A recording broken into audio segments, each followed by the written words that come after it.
What's up, everybody? It's IBS Jesus or at Actively Lazy. And with me, of course, is my co host, the man with the plan, Marcus. Let's see. What? Hold on. It looks like no, it said they lost connection with my Facebook page. Honestly, it wouldn't surprise me if I wasn't banned on Facebook for real, man. Like I'm under siege with Yeah, I'll be Facebook. going through it with Facebook, man.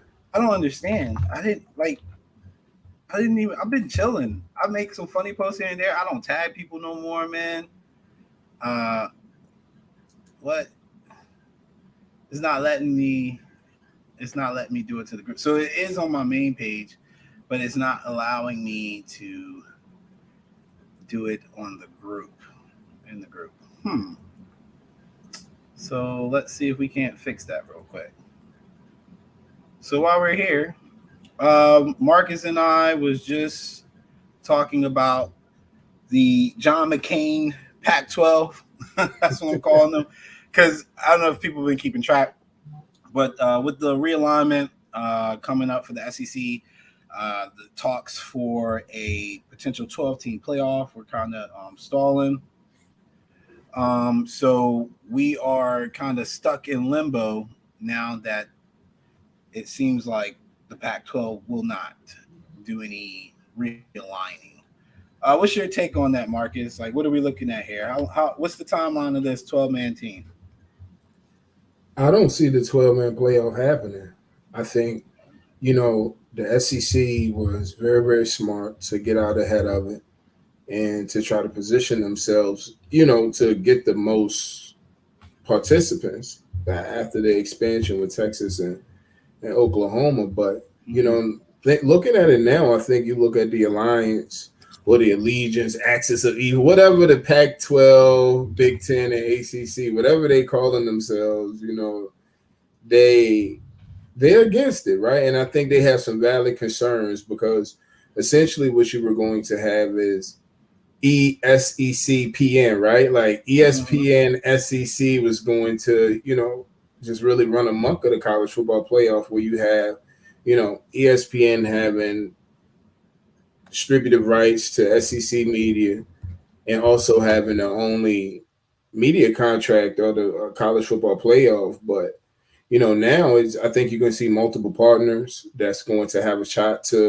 where you could see Fox with the semifinals and maybe ESPN keep the final game. So it's a big circle, man. It's bigger than the schools, but I think for the Pac-12, I think like we said, I think they're holding out as long as enough to maybe SC gets back to being a truly top five program, a national power to where it really brings the prestige back to the conference. I don't think Oregon by itself or Washington is a big enough brand, or I don't think they play good enough football either to be able to really matter. But I mean, I think the Pac-12 is like you said, they kind of forcing their hand now. They're flexing their muscle a little bit. They got a little power. They want TV deals to look different. They want distribution to look different to their member schools. So good for them, but man, don't nobody care. No, nobody paying attention to the Pac-12, man. Yeah, And don't it's nobody care. This is an ACC, SEC, Big Ten show at this point. yeah, it was one of those things. Like I said, I just feel like they were just trying to push their little bit of power that they finally had. Like they're the deciding vote, and so they were like, "Well, we're not going to do it now." Like stubborn kids, basically. Yeah. So we do have our special guest with us. I'm about to bring him in a second, but just to give you guys a rundown of how the show is going to go today. We are going to do. We're going to finish the preview.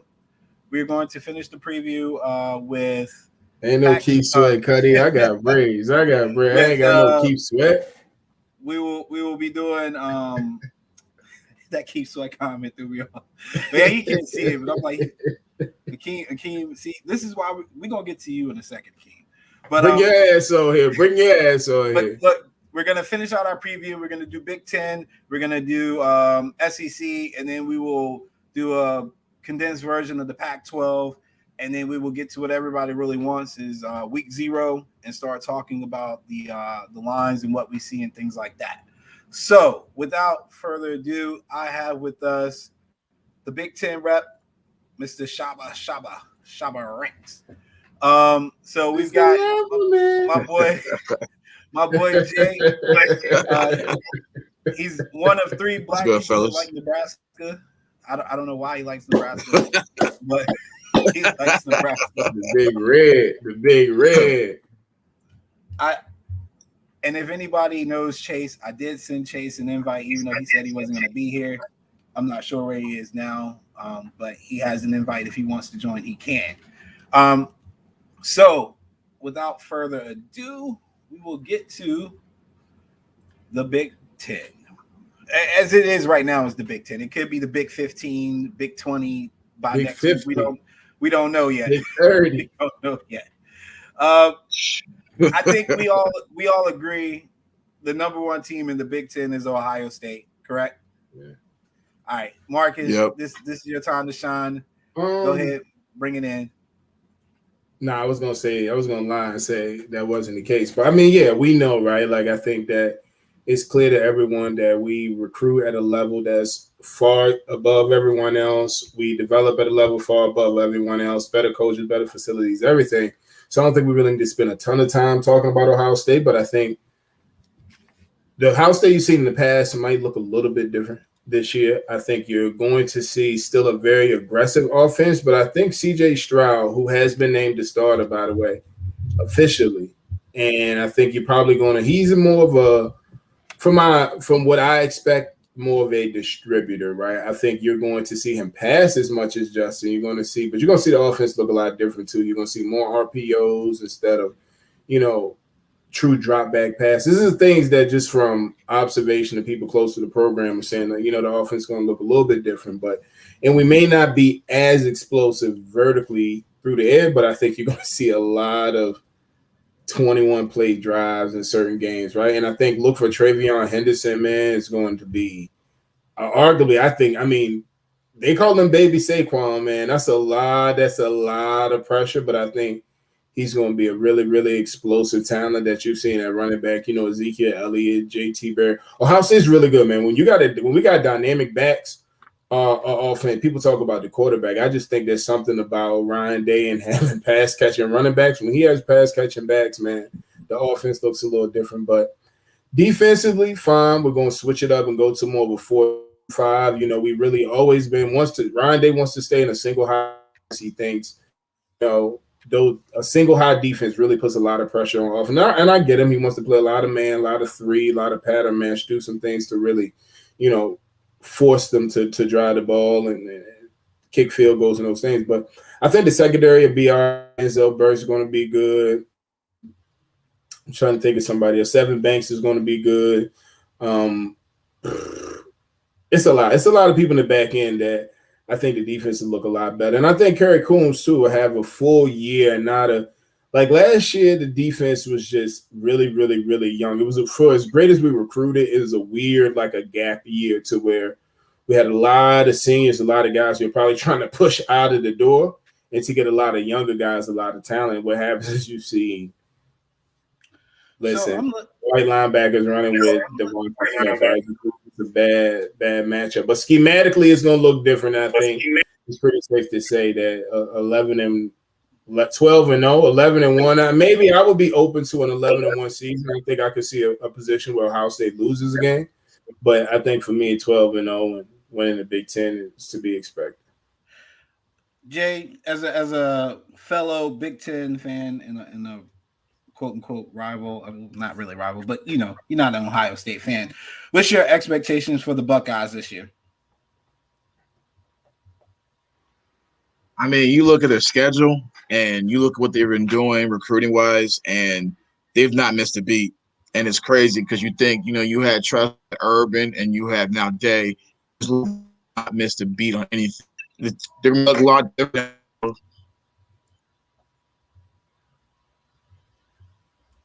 We might have lost him. Did we lose him? More of a quarterback. Let's get the ball out to our talent and let them do what they do best. But I still feel like, I mean, and the crazy part is I don't even know who it's like where they just sleepwalk and say, okay, we're not gonna take you seriously. They might get popped, but I just don't see in the schedule where I can see anything but maybe one loss and possibly more undefeated because I know people are hyping Indiana up, but Indiana not ready for that. So they're popping off on Twitter they're acting like this is going to be the year they can upset people, and I'm like, okay, but when the spotlight is on you, what you really going to do? And that's when a lot of teams really fall to that pressure. When okay, we're going to take you seriously. So I don't even know what team's really going to be up there to beat him. It's going to have to be where Ohio State beats himself, and some team gets lucky to get a W on that. So when we're talking about and I mean, and potential, and I apologize if I was gonna say I apologize if we're a little off. Man, I got Comcast. It's hit or miss. Y'all know how it is with Comcast out here. But I was gonna say my Wi-Fi is struggling a little bit. When we talk about you two are talking about maybe a potential one loss, where do you see that trap game in the schedule? Like, what's the game that concerns you the most? At Indiana, Penn State back-to-back weekends. I think you get Penn State in the shoe Halloween weekend, and the week before that at Indiana. I think if there's going to be a slip-up, it's going to be one of those two games. Because I think down the stretch, it's like, okay, you know what? We start at Minnesota, Oregon, Tulsa, Akron, Rutgers, Maryland. Then we got to bye. And then it's Indiana, Penn State, Nebraska, Purdue, Sparty. And I'm going to get 100. I'm going to catch a 100-burger Jim Harbaugh at the end of the season. So I don't see Michigan or Michigan State or even Purdue really. I mean, never say never. We see how it was. But, I mean, hey, I think at Indiana, Penn State, and maybe at Nebraska, those three games could really be interesting for Ohio State. I don't think they'd be a threat, but I think they could. State might be the best. You think Penn State? I think Penn State might be only because no one's talking about them right now. They've been kind of quiet. They've been kind of laying low. When a quarterback thing transferred out, and that would be a problem because Indiana's made too much hype. So I feel like you're not gonna slip to them. So I think Penn State, Nebraska, I don't think we'll keep it that close. We're just not disciplined enough to team like Ohio State and really actually scare you. We might keep it close to halftime, but third quarter around, and you know what time it is. So I mean, like I said, I know I heard some people on Twitter talk about Minnesota because you catch them early, but I feel like y'all know first. I don't think, and they're playing black jerseys, which is moronic. which is weird. It doesn't make any sense. Man. Like you go, Penn State's probably the closest on paper in town. I just think last year, certain teams, like, you know, you got to kind of throw certain things out the window. They winning guy, Kirk Soraka, wasn't a good fit. And then they got Mike Yurcich, right? It's an offense that's probably in a personality fit that's also better. They got Sean Clifford, who has been, like JT Barrett, it seems like, been there 100 years, right? And a guy that's experienced, like fifth-year senior. And then, you know, you got Jahan Dotson, who's going to be a first Big Ten player. You got Malcolm Smith, who I think his name Malcolm Smith, the linebacker, right? Brandon Smith, excuse me. He's from Louisiana, actually. Mm-hmm. And, so, I mean, Penn State has the talent, and I think they've got everything that you would need to set up to give us a fight. I mean, I guess we can use that to transition to Penn State. Definitely. Because I wanted to touch base on them, and it seems like even though Jay's right, they're not getting as much preseason hype as they typically do. But most people do have them coming in second on that East Division behind Ohio State. It's between Indiana and Penn State for who excites people the most for I guess the next big step up. One of the interesting things about Penn State, though, is last year was the first season in James Franklin tenure that he's had a losing record, which I don't know if they really should count that since COVID, but I would say he's definitely motivated. And he did probably They played a lot different. They played a lot different last year too. Yeah, and I would say he made the biggest splash, I think, when he fired his offensive coordinator. But he picked up Yurcich. Is that how I say his name? Yurcich. Yep. All right. After doing some research on him, Ryan Day was pretty high on him. Really liked him as far as like the system that he had done when he was the passing coordinator for Ohio State. He also liked him as far as his ability to reach the kids and recruit.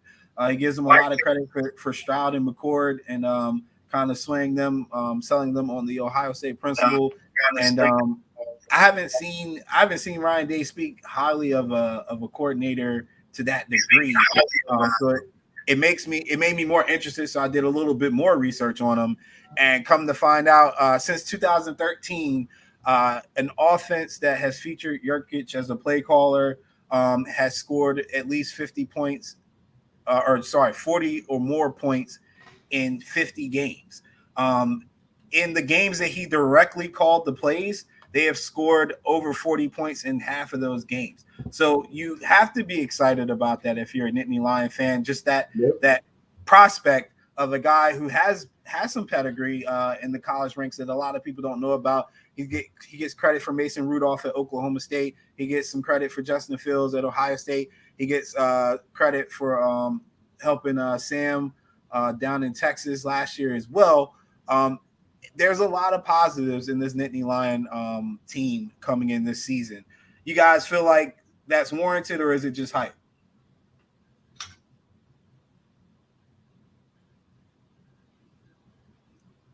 I was gonna let Jay go. Oh, all right, go ahead.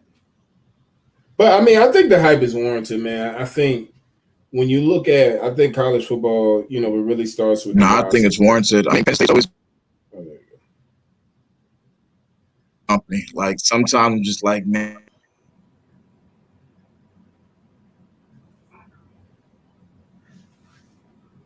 We might have to put him on audio only. Right. Yeah.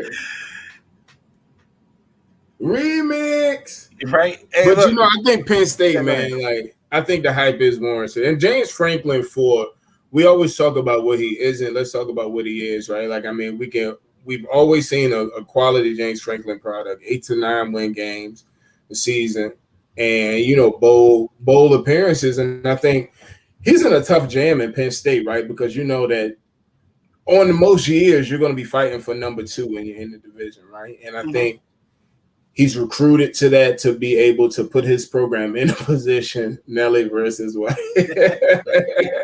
We get it. Jerks. And yeah, Penn State put themselves in a good position, man, to be a competitive program. I do think COVID was, like you said, it was a wacky year last year, bad hire. And James Franklin makes really, really good coordinating hires. Like people talk about what he isn't, but he has a pretty good eye for talent, man. I mean, on both sides of the ball. So I look for Penn State to be a lot better. And I mean, I see them as being I'm looking at their schedule. They got a pretty tough schedule. Wisconsin, Ball State, Auburn, Villanova, Indiana, at Iowa, Illinois, at Ohio State, at Maryland, Michigan, Rutgers, and at Michigan State. So, I mean, I see 9 to 10 wins out of that. I think that they're tough. They do have some tough at Wisconsin, Indiana's at home, at Iowa, and at Ohio State. I like them to go 1-2 out of maybe 2-1. I could see them beating Wisconsin to open the season. I think when we're talking about Penn State this year and their success is going to well, thank you, Captain Obvious here. Penn State can only improve after last season. Yes, that is true. They were rock bottom pretty much. They ended the season on about 4 or 5 wins in a row or something like that. But ultimately, it's one of those things where you have the talent, but you need to make sure you polish it. Like the returning quarterback is decent, but last year they turned the ball over a lot. I think I saw a stat on them. They lost. They had 10 fumbles last year, and they lost 8 of those 10 fumbles, which was the highest rate in the nation as far as like the percentage of their fumbles lost or just turnovers in general. Like that's literally all you read about with Penn State is the key is that they have to protect the ball. They have to protect the ball because the talent is there. And I mean, James Franklin is a solid college coach, man. We do knock him for not winning the big games, but most of the time those big games are games that on paper you can kind of make a case that the other team is equally as talented or good, and it kind of comes down to some in-game situations that at some point you would think he'll get lucky enough he'll overcome it. Jay, you were saying before your internet cut out that you think Penn State's hype is warranted.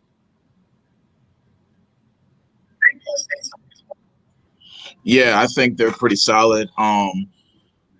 like I said, they just got to polish. Like you said, polish a couple of things. Offensively, Clippers got to be better with the ball, better decision making skills, and more confidence was very down. And I mean, when we played them, I was just kind of shocked that like they were more talented than us, and we jumped on them, and they didn't make adjustments. And I couldn't tell if they were just not giving an F or just like, okay, well, Nebraska themselves, and eventually we'll come back and win the game, which almost happened. But I think Penn State's loaded. I just think they just gotta not. There's about 5-6 plays in every big game that you have to win, make, and I think sometimes Penn State doesn't do it, and that's why they don't win to certain big games. But they have the weapons there. I feel like they can be the second best in that division behind Ohio State. So I feel like when Indiana we, oh, go ahead. are probably third. I feel Michigan's probably gonna slide to fourth, but that's just my opinion on that one. So why doesn't James Franklin get the same passes that Kirby Smart's get? Now, I understand Kirby has been probably to a step higher than that, but I think they're kind of in the same boat, Penn State and UGA, to where when I hear Jay Holler talk about why UGA can't achieve what they intend to achieve, it's always because there's somebody in the way that's Bama, right? Like they've accepted to being the second best program in that conference. And I feel like we've kind of accepted that, and that's the public perception of Georgia is, oh, they're really good, but they're not Alabama. But when we talk about James Franklin and Penn State's not given that same benefit of doubt that, oh, damn, like you said, they win big games, but it's really hard to when those big games are at Penn State, at Ohio State or, Ohio State night game, like those are really, really tough games for him to win. And it's like, damn, if on average, he's beating everybody else in the conference, he's just not beating who is beating Ohio State? So, but that's one thing I'm just like, I always think I look at Penn State and UGA kind of in that very second light to where they're the second best team in their conference. And, which should be an accomplishment within itself, but it's not. And I don't want to get too far into the SEC talk, but, I think Penn State to me and UGA, they're very similar, man. To me. I mean, for me, it just comes down. If you put James Franklin in the conference, he probably wins. Yeah, I was gonna say it just kind of comes down to the overall scope of the conference. Like, I talk shit on the SEC on a regular basis as far as it being very top heavy, but I mean, I can see where you're coming from a coaching angle, where it's frustrating that they can't seem to overcome the obstacles that should be pretty simple given the talent that they have on their teams. But I would argue that Franklin doesn't get that same kind of pass because his offense isn't as dysfunctional as a Georgia offense. I think we're all programmed to see people having the ability to score points, and we don't want to give those teams a pass. Like typically when we talk about a coach getting a pass or a team getting a pass, we typically give them passes if the offense can't score, but we don't necessarily give them a pass if the defense can't stop anybody. I think that's just the bias of fans and the bias of sports. We're just programmed to give a pass for people who have, issues scoring in any sport. It's just like, well, they couldn't score enough. But then if they can't stop anybody, though, we'll talk about that shit all day. So how many wins do I see for Penn State? I mean, I'm in agreement with Marcus. About 8 wins. I think that would be good for them coming out this year. About 8 wins, and it just comes down to them really protecting the ball. The talent is there. Like I said, Franklin has shown the ability to get the most out of his roster, except for in those big games. But all things considered, 8 wins is pretty modest. And that's kind of where I'm going to leave that and roll us into the next team that gets a little bit of hype before we switch to the Western side, because there's not many teams to talk about on the Western side. But I don't think there's a team in college football right now that if you search message boards, whether it's for gambling or just overall fan hype, I don't think there's a team more polarizing to start an argument than Indiana right now. I mean, you could literally split it down the middle. For every person that's hype on Indiana, there's an expert that's saying that last year was a fluke. I don't even know where I stand anymore based off of some of the stuff I was reading. Marcus, what are your expectations for Indiana? And do you think last year is just fluke? Man, I'm so damn tired of all teams who are tired of hearing about Indiana. It's your fault. It's me. It is our fault because you know what? We allow Indiana. First, I want to take this back. We were beating the shit out of Indiana before we just, I don't know what happened, but people just always talk about this Indiana and Ohio State game that they lost as some type of second coming of their program, some type of new light. And I'm like, I guess I get it. I mean, I guess to say if you're Indiana football and what Tom Allen has done, they have Michael Penix, they've recruited really well, and for them to be able to come back and fight and play that type of game against Ohio State kind of shows you where the program is and where it's going. But to me, it's a couple of things. I think, we talked about programs who are like Iowa State, who are transitioning from being the hunter to the hunted, right? Like now Indiana isn't sneaking up on people. Michael Penix is a dark horse, Heisman, All-American candidate, and a lot of expectations are there for Indiana. I personally don't see that. I think they lose, what, 6-7 starters on the defense. And I don't know if they're a program who is really when you have an NFL draft picks at places like even Michigan, man, I say Wisconsin, Ohio State is easy for them, I think, easier for them to replace these type of guys. I don't know if Indiana is there.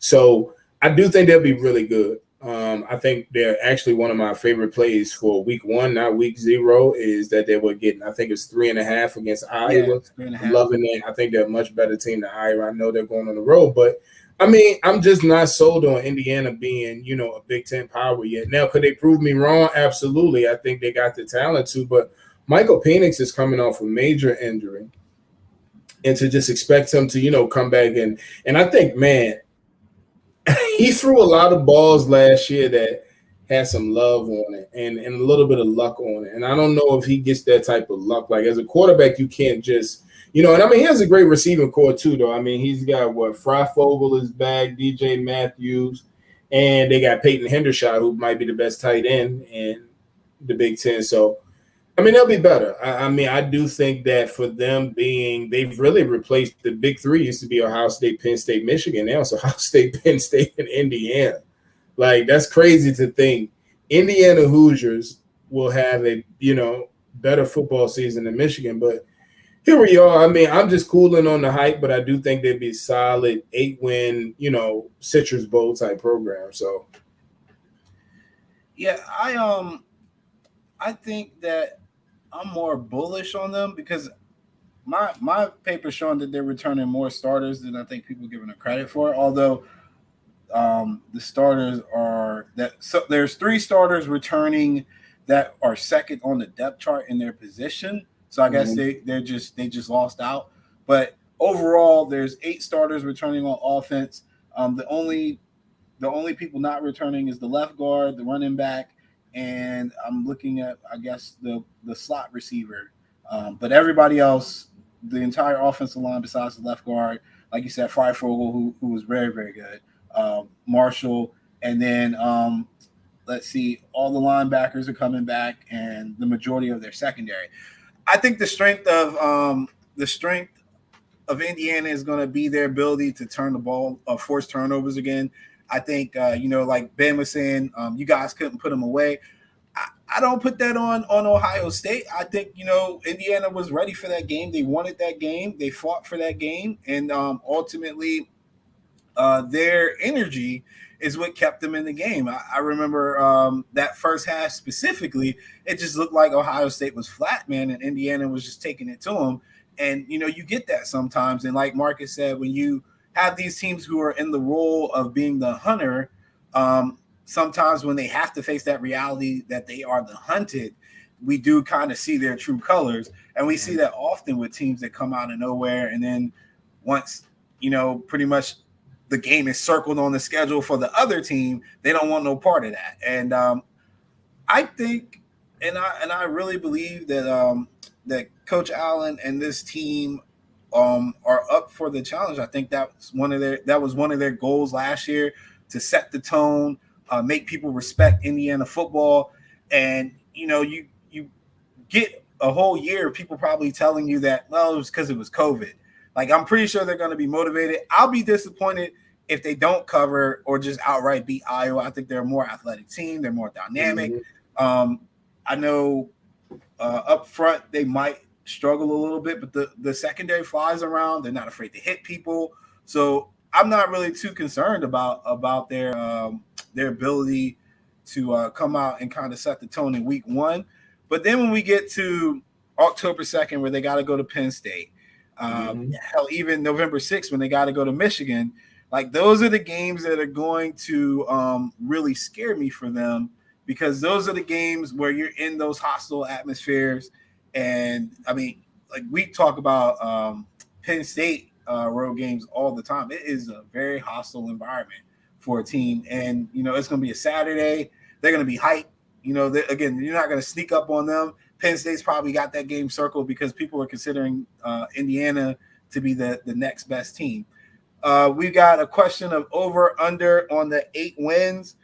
So let's run through the schedule real quick. First game's at Iowa, then they got home game Indiana, then a game that we didn't talk about but probably should circle. Cincinnati is visiting Indiana. Then they are at Western Kentucky, at Penn State, home game Michigan State, home game Ohio State, at Maryland, at Michigan. That's going to be a tough combination there. Home game Rutgers, home game Minnesota, in and out at Purdue. I mean, 8 wins is in there. If they don't get tripped up by Cincinnati and they don't get tripped up by that phantom. I see 9. I give them 9. I can see 9. It's the Terrapin game, man. Like, for some reason, Maryland always finds a way to get somebody, man. Hey, look, they got my other Samoan. Only Texas. The only people they get is Texas. I'm glad you said that. That's what I was trying to get into. Since Ben is looking, don't forget Maryland and Texas, Ben. But yeah, I can see 9 wins there. Worst case scenario, if we're doing an over under of 8, it'll be a push. It should be a push. That would be my expectation, is that they push. And I know Chase is going to come along later and say everybody can't win 8 games. They kind of can with some of these schedules the way they're set up. So Penix's health will be key. Will be key. That knee injury was very serious. I am a big believer in modern medicine. You guys will hear me say that on various podcasts and talking about guys recovering from injuries, especially when they're in college. I'll have to see how he's moving against Iowa, but I'm not hearing anything of alarm out of Indiana. So I'm going to go ahead and assume that he's ready to go, just like I assume King is ready to go for Miami. So if that's the case, I'm looking at 8 to 9 wins for them for sure. Over in the Western Division, I mean, we don't really have to go into Iowa, Minnesota, Northwestern. I don't really think they're going to contend. I think it's Wisconsin's to lose. Damn, we're going to skip over the Wolverines? We're not even going to talk about I was going to come back to the Wolverines at the very end. I want to give them their own segment. Right. But in the Western Division, we have to I think really consider that this might be a transitional year for Iowa, in the sense that their coach is 66 years old. He's already recovered from COVID. I think rumors coming out that he's already contemplated retiring, and that the brass kind of talked him back into coming for this last year, kind of do like a victory lap per se. Can we get more than 9 wins out of Wisconsin? Is that possible? Is it possible? Yes. Is it likely? No. I think they lose to Indiana. They lose to Iowa State. Well, let me do their wins. Kent State, Colorado State, Maryland. I think they beat Purdue. They beat Minnesota, Illinois, and Nebraska. I see 7 wins, maybe 8. I see 8 would be the maximum I'd be willing to go. Nothing over that. Nothing over that. I think they lose to Iowa State, Wisconsin. Then they don't get us. They don't get no crossovers against us. The schedule looks not bad, but I'm just looking at these teams and I'm like, yeah, I see 8. I see 8 wins for sure. I mean, I'm looking at their schedule too. It seems pretty favorable, honestly. All things considered, their home games are. Oh, they got a neutral site game against Notre Dame on the 25th in Chicago. But they get Penn State at home. They get Michigan at home. They get. That's hold on. Who gets who? Not We're talking about Wisconsin. Oh, Wisconsin. Shit, I thought you were Yeah. talking about Iowa. No. Wisconsin. Oh, I mean, man, Wisconsin. I see 1, 2, 3, 4, 5, 6, 7. I see 10 wins for Wisconsin. I mean, Wisconsin goal should be 10 wins, right? Like I think between the offensive line and they've always had solid skill position players. People talk about how it's Wisconsin, but they've got Jalen Berger from Jersey, who's going to be the next running back, and now they also got Graham Mertz, who physically gives them something at quarterback they've never had before. A guy that can truly push the ball downfield and be able to make some plays with his leg. I mean, he's going to develop into a round 1, round 2 caliber quarterback, I think. So, I mean, I think if Wisconsin can find a way to still can add some explosion to their offense, I think they should win 10 games. And I think they've always had one of the better defenses in the country. They've always had under Jim Leonard. And I think Paul Chris is a good enough coach. I think he's probably the second best coach in the Big Ten, not named Ryan Day. And, I mean, I think Wisconsin is, how can I describe them other than steady? You know what I mean? Like, we know exactly kind of what we're going to get from them. And we know that I would say between 8 to 10 wins. But I think with this schedule and the team they got, I think 10 wins is reasonable. So, just because it seems like my statement was a point of contention with people. Just the reason why I count out Iowa, I just want to read this off to people so you can understand what I'm talking about. The Hawkeyes offense attempted 259 pass plays in 2020. They connected for a gain of 30 yards on just 3 plays. Just 3 plays. That is a 1.2% explosive pass rating. Not only did that rank last in the Big Ten, but it was the 3rd worst pass rating for a team with explosive play potential in the entire nation, behind Akron and Washington State. Wow. So I'm telling you right now, we are in 2021. I said this to Ben. I'll say it to anybody listening, and I will stand by this statement until I die. You will not win consistent football games. If we're talking about being in a championship game level, like a conference championship level, you will not make it with an offense like that. It's just not possible in today's game in a Power 5 conference. They just don't run that way anymore, Yep. And I mean, you might want to be optimistic about Iowa, and that's fine, but if they don't fix that offense, man, it's just not gonna work. And I'm not giving a COVID season nothing, man. Like that's typical Iowa offense. Like that's just what they do, and that's why they've always struggled. They didn't go away. Yeah, that's why they've always struggled to kind of push themselves to the top of the division on a consistent basis. I mean, we just talked about Wisconsin's potential offensively, and they have changed a little. From those, was Jonathan Taylor was the last workhorse or cowbell type or bell cow, whatever they say, type runner. So they've transitioned from that. It's time for everybody else to catch up. Now, Minnesota is definitely getting a lot of interest from people, mainly because they're returning so much on offense. But I'm not gonna lie, I'm not high on Minnesota. Just because of the regression that they showed last year, and I know COVID year, but they ain't got Bateman, and that was a big key of their offense, a big key of their vertical game. If they can show me that they've replaced him, I mean, they've returned pretty much the entire offensive line. So, I mean, there's some optimism there. Ibrahim is all right, too. Yeah, I was Ibrahim going to say that. They returned Ibrahim. That's fine and dandy, but that defense to me still is a little soft. Yeah, they got all stopped the run. yeah, Way in all the better. areas. And that's been their downfall. Even the year that they were actually pretty decent, is that they couldn't stop the run. And it's not about stopping the run in the sense that like we think traditionally yards per carry. It's the fact that they can't come up with stops in any yardage situation where people run the ball. So it could be 3rd and 5 and people were still able to convert. Like it just came too easy. Also, they had issues, in my opinion, in the red zone as well. But I mean, if you're looking for a team in that Western Division in the Big Ten, I would feel more comfortable with putting Minnesota underneath Wisconsin than Iowa. Thing I think about Minnesota, they got a 3-game stretch at Iowa, Indiana, and Wisconsin. At Iowa, at Indiana, and Wisconsin at home.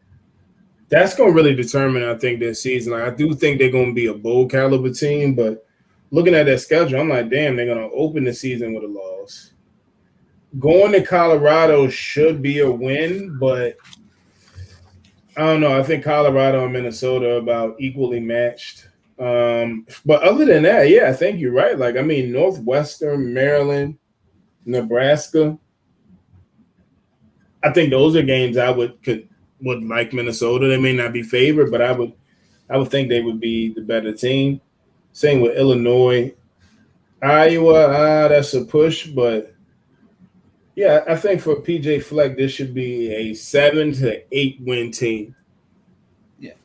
And I mean, I think that's pretty solid for PJ Fleck, and losing the type of talent that he's lost on with Bateman on offense. Yeah. But before we switch to the SEC, because Patrick is in the queue and he's been patiently waiting to come in and have us tell him to leave, we can't talk Big Ten without talking about the Texas of the Big Ten in Michigan. They're never getting rid of Harbaugh. I mean, it's so obvious that they're going backwards as a program, in my opinion, on the recruiting trail, on the field. What do we have to expect for Michigan this year? And I'll put it out there. Akeem is on the hook for what I think I got him for 9.5, which was absolutely ridiculous. He took the over. There's not 9 wins on this team. There's not even 8 wins on this team, if you ask me. But what do you think, Marcus? I don't know if I'm the best person to speak on these bums, but I think Michigan,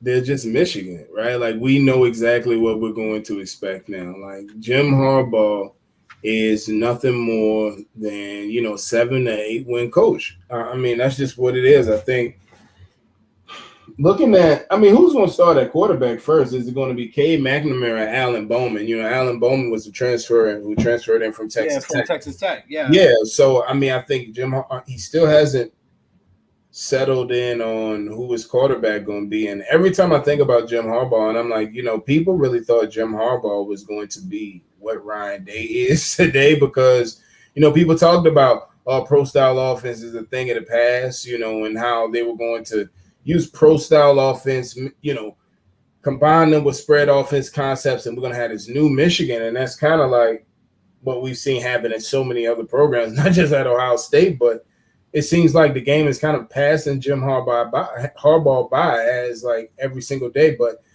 there's talent on the team, right? Like, I think you've seen I want to say they're one of the top 8 to 10 schools and just producing draft picks each and every year. They've recruited okay. I just look at it and I'm like, Hassan Haskins is okay. Ronnie Bell is good. Alan Bowman is good. Daxton Hill is good. I'm just looking at this roster like, I don't know. It comes with a new defensive coordinator they picked up from Bowman probably starts. You get all defensive coordinator from, he was assistant defensive coordinator with the Ravens, but actually top 5 in drafting players. There you go, King. Look at Donovan Peoples-Jones, who's out there balling right now for the Cleveland Browns. And I just think Michigan is just underwhelming, man. It's just Michigan. Like, I don't even pick on them anymore. It's not even a rivalry anymore. You know, it's just a big game. It's just another big game, it feels like to me. But I think maybe if they can get some type of production out of Alan Bowman, I can see this being a 9-win team. You only see maybe losses. 2 losses. Maybe 2 losses. Have you seen Washington a Jim as a Harbaugh loss. coach team? Washington is a loss. Wisconsin is a loss. Indiana's a loss. Indiana is a loss. Penn Ohio State's State, a loss. obviously. And Ohio State's a loss. That's 5 right there. That is not a toss-up. It's not a toss-up. It's not a toss-up even if Stroud gets hurt. The backup will come in and beat him, yo. Like it's not a toss-up, yo. Like Harbaugh. I mean, go ahead, yeah. No, I was just gonna say I think we live in a world where they lose 5 games and Jim Harbaugh isn't the coach at Michigan next year. I can't confirm or deny that. I think it's gotta take an act of God. If he loses 5 games, I think they get him out of there. I think if he goes into a year like this, my God, keep this recording. Y'all gonna be eating crow. I'm going to have Ben and Akeem on every week after a Michigan loss so we can keep track. We're going to have a counter for that. Since you guys think you think it's 1 to 2 losses on this schedule. Matter of fact, we will see on the week of September 11th. After that week, we will definitely see because I don't see it. Even if you beat Washington, I still got you at 3. I still got you at 3 to 4. So I don't think they beat Washington. I don't either. I just don't understand. And I know some people might be trying to figure out what's going on. I'll just be honest. Not a fan of Jim Harbaugh. I don't think he makes good adjustments, which he had that issue when he was coaching in the NFL. Nobody wanted to admit that, but Western might give them a run. I ain't gonna go that far. And I did see that they took those military academies off their schedule. I wonder why. I know Washington's at home, but I think Washington is just a better team. Yeah, I think that Washington has the ability to beat Michigan at Michigan's game. I think a lot of times the games that Michigan can win, they can just kind of overpower the teams. And I don't see them overpowering any of the teams that we talked about. Like it's just got to be certain conditions to be met. And I mean, we didn't even count. Let's see, what did he say? If the team is under the top 10, Harbaugh usually comes through. And you know, it's funny that you say that because it's story time. Last year, Michigan hosted Michigan State, and they were at least, I want to say 25-point favorite or something like that, 25 to 28 points or something like that. Michigan State was 9-1 money line underdog, and they outright won. So yeah, Harbaugh has an excellent track record against teams under the top 10. In fact, I don't think he's ever won a road game against a ranked opponent. So I think we're still struggling for that. Oh, it was 28. Well, thank you, Akeem, for making that worse. 28-point favorite, and they still lost. Most people have Michigan at 7-5. I think that's generous. I'm not listening to Ben. Ben would definitely hype up a Texas-like team. So we'll just leave it at that. Michigan sucks. Harbaugh sucks, but he'll still be here. I don't think there's ever a scenario where he's going to get fired or they'll buy him out. They need to be rescued by an NFL team. I think I don't know, man. I think after this year, I think this is going to be the year where Michigan is going to have to draw a line in the sand. This will be year 6 after this, and it has been a rocky marriage to say the least. Like there was a world where Jim Harbaugh was Jim Harbaugh wasn't going to be the coach at Michigan this year.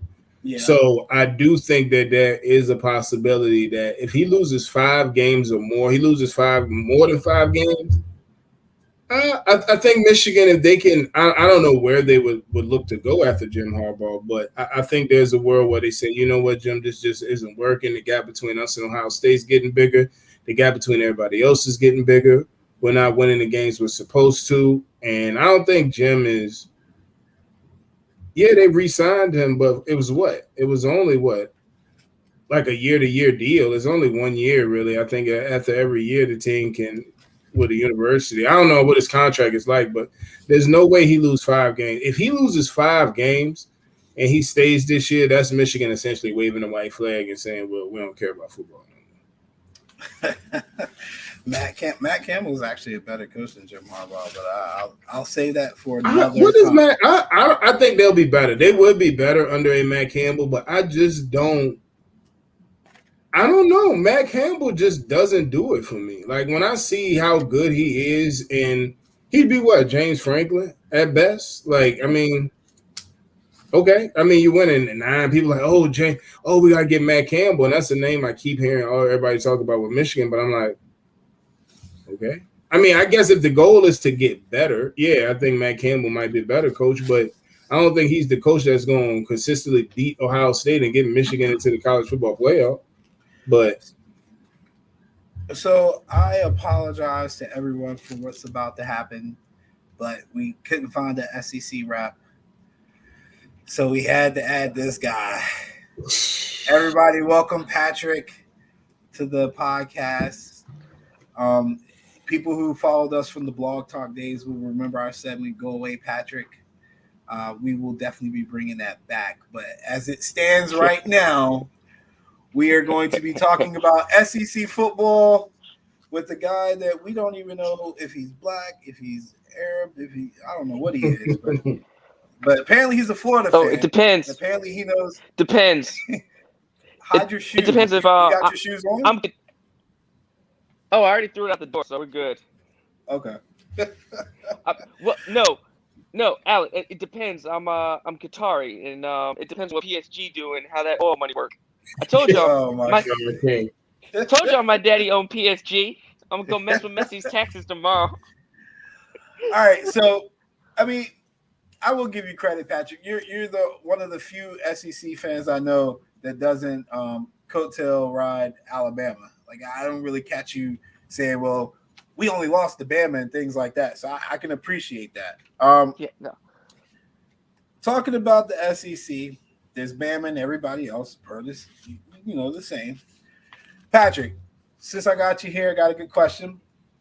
If I gave you 18 points, 18-point lead, would you still take Miami to win? No. No. Right. You want to get that out of the way. No. I don't see where Miami's made that leap, especially offensively, where they can keep up with somebody like Bama, because Bama's in this phase where they putting up points. They putting up points like pretty much like a Brooklyn Nets at this point. They're scoring. And, I don't see – like Derek King is good, but I don't see him as like that elite level, next top level of college quarterback good to where – he can lead them to Miami beating Bama. So this is probably the most depleted Alabama team that we've seen in a while as far as what they're returning, especially on offense. I only see 3 starters coming back on offense. And then they're starting a sophomore in Bryce Young. Freshman. Freshman. He's a sophomore. Well, the real thing that's making me want to apologize to you right now, Marcus, and take everything back. I don't know why I'm just now seeing this, but Bill O'Brien is the offensive coordinator. If Nick Saban can turn Bill O'Brien into a winning football coach, he truly is a god. He truly is a god. We don't have to spend a lot of time on Bama. We all know what their expectations is. It's playoffs and championship or bust. Will we see Alabama in the championship game? I think that's just basically what I'll ask to you guys. What do you think? I don't think so. Okay. I don't think no. I mean, I'm gonna go out for once and say no. I do think that they're breaking in a little bit, right? Like you said, you got Bryce Young, you got a guy Hall, you got some young pieces on offense, but I think this is probably the best defense that Saban's had in the last 3 to 4 years there. I think that's saying a lot. And that's saying a lot because I think Will Anderson is a beast. He's a beast. So is Malachi Moore. Got Kool-Aid in the secondary, Jordan Battles. I mean, they got some experienced secondary players, and I think for the first time in a while that this defense could lead them a little bit until they catch up. Now, they go through Florida, Miami, Mercer, and then Florida in their first 3 games. So, I mean, I look at it to a point to where I think there's teams right now that are better than Bama, but we all know there's something to be said about Bama in September versus Bama in December. 2 different teams. But I say this year is the year where they don't make the college football playoff championship. Excuse me. I think they make the playoffs. I don't think they make the championship. Okay. Patrick? Yeah, I got them going like 11-1 in the regular season, making the college football playoff like Marcus, winning the SEC. They probably have one trap game on that west side. Maybe I can see Ole Miss giving them some problems with Lane Kiffin and Matt Campbell. I can see them maybe. It depends. It's going to be a wild game, but all in all, I don't really see Alabama having much fall off. Marcus, you want to answer that? Which teams are better than Bama for what? For them to make, like, what is this in terms of SEC or just going back to what I said about them not making the championship? I think it's about them not making the championship. About them not, I mean, it's not necessarily about other teams are better, but when you get down to those 4 teams, I think I could either see Oklahoma, and it's not really about who better. It really depends on the draw. I could see a position to where if it was 1-4 and Bama drew Oklahoma in the first round, I could see Bama losing that game. Or if I see Bama drawing a Clemson in the first round, I could see Bama losing that game. I mean, I don't know. I mean, we don't know. I don't really know a lot about Bryce Young, DJ, or what CJ Stroud going to do. But I don't know. I think this year is one of those years to where just like, 2014, 2000 – which year did they not make the playoff? It was, 2018, I think? 2017, 2018, something like that, to where really good Bama team. Well. Yeah, and I mean, so I think that could be. I mean, they got a guy, and I mean, the receiving core is they reload, right? Like it's just going to take some time, like, and that's the thing. I mean, okay, so if they lose the season, and let's say they lose to Miami week 1, that's not going to happen probably, but I mean, I can see some things where it gets shaky for them, but I mean, I think the best quarterback in the SEC is Matt Corral for Ole Miss, but I mean, I don't think Ole Miss has a lot behind him to be able for them to think that they would be that much better. But in the SEC, yeah, I know. I think they're the best team in the SEC for sure. I mean, I think second. I don't think anybody. I mean, I don't know. A&M. Everybody's on the A&M train. If A&M is as good as they say now, I get it, right? If anybody's to challenge Saban, it's going to be Kirby Smart, maybe. In that division, because I don't think Ed O is really going to put up much of a fight here for much longer. But Mama mouth. It's just like I think we know we get in and yeah, I mean I think his seat's semi-warm to hot. I definitely agree with that.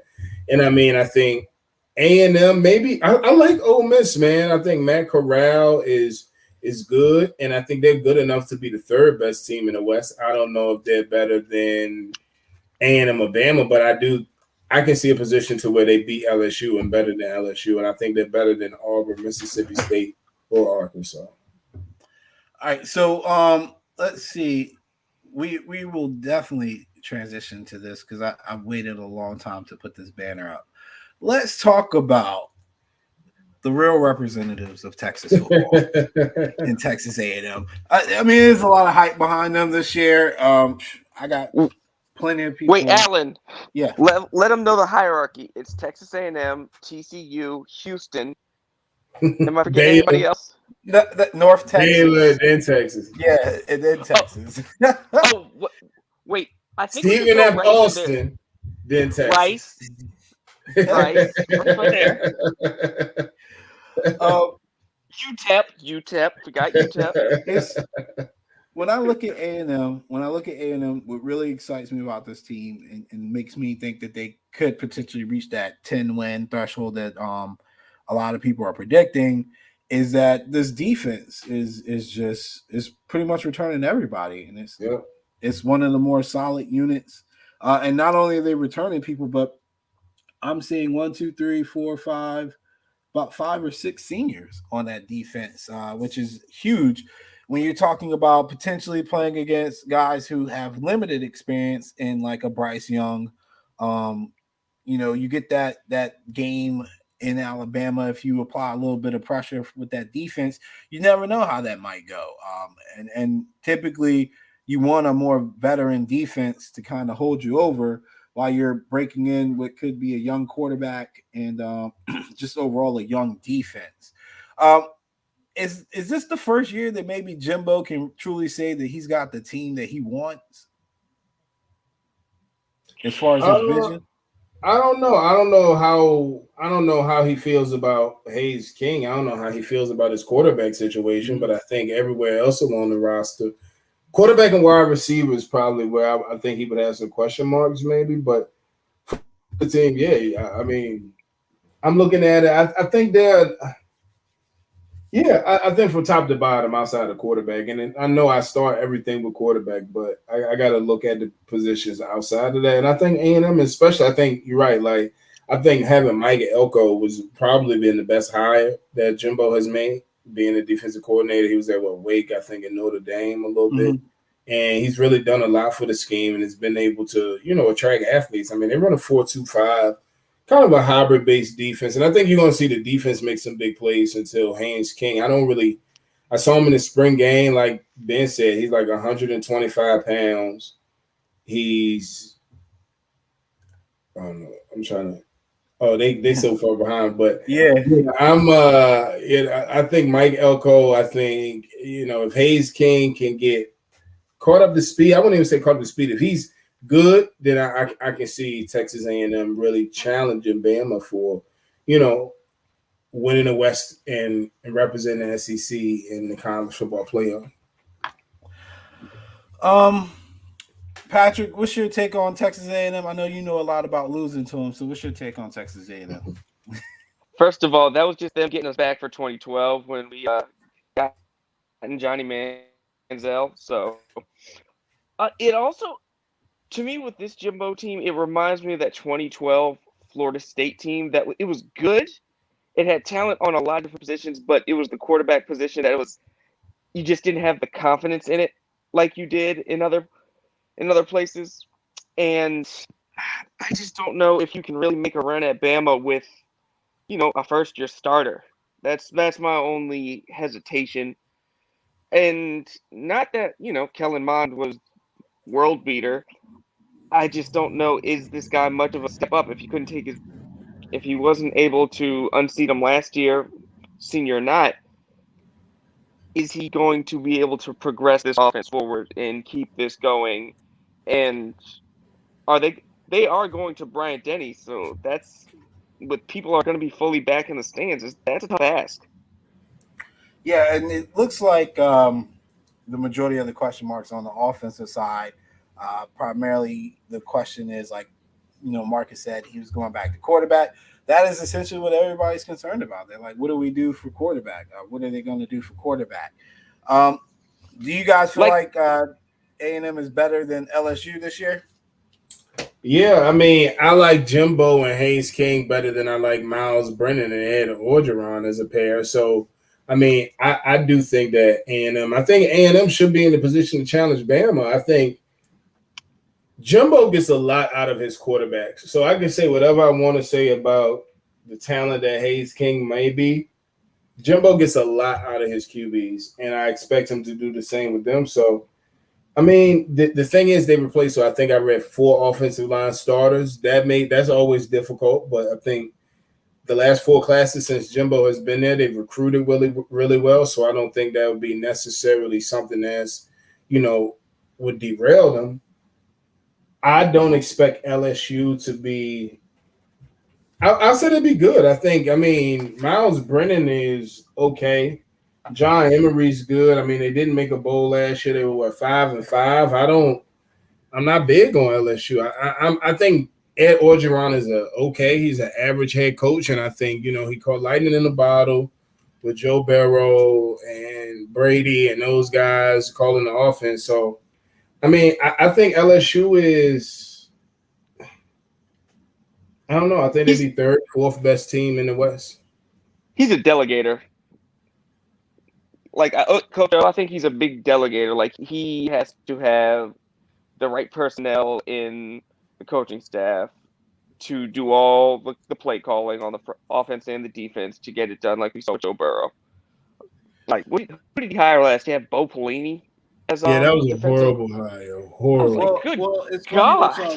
funny that y'all mentioned that because there's a quote from him saying that he didn't interview his coordinators. Yeah. I did see that. Why would you I wouldn't even that? said that. I don't know. Yeah, like that's one of the things. Like when people that's one of the instances where people start telling their business at work out of the blue to like some random coworker. I'm like, okay, I would have kept that to myself, but all right. Yeah, Brennan. I think Brennan is still hurt actually, but I don't know if he came back or what. I feel like there was a report on somebody from LSU, might have been the quarterback that was hurt, posted in the group a while ago. Also, I'm not a big fan of Coach O. I've said that too. Like I thought, he just literally got lucky with having crazy talent and a guy like Joe Brady who was able to maximize that talent.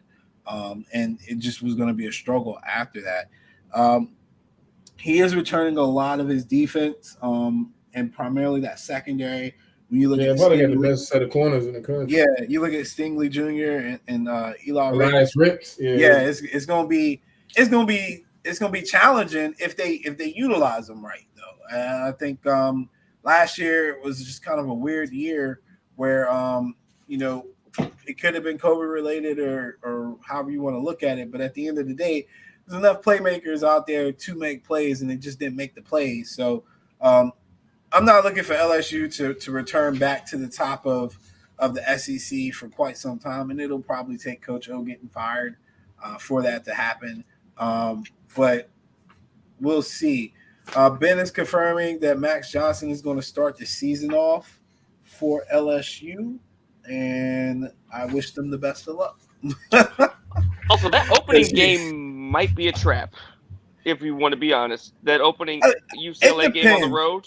It depends on what we see. And I'm kind of favoring UCLA. The closer we get to that, I'm kind of thinking UCLA.